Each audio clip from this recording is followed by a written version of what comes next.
तेल गरम झालेलं आहे. गरम तेलामध्ये आपण टाकूया अर्धा छोटा चम्मच जिरा आणि कढीपत्ता. त्यानंतर टाकूया शेंगदाणे.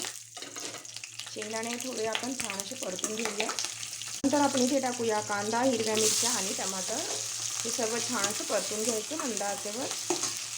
नंतर आपण इथे टाकूया चवीनुसार थोडंसं मीठ आणि त्यानंतर थोडीशी हळद टाकूया. आणि यामध्ये तिखट नाही टाकायचं आहे कारण यामध्ये आपण हिरव्या मिरच्या टाकलेल्या आहे. थोडंसं हिंग टाकायचं, छान असं मिक्स करून घ्यायचं.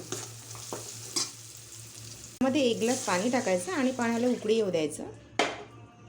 तर हे बघा छान उकळी आलेली आहे. यामध्ये आपण आता टाकूया शेवया. शेवया टाकल्यानंतर छान असं मिक्स करून घ्यायचं आणि मंद आचेवर 5 ते 10 मिनिटं शिजवायचं.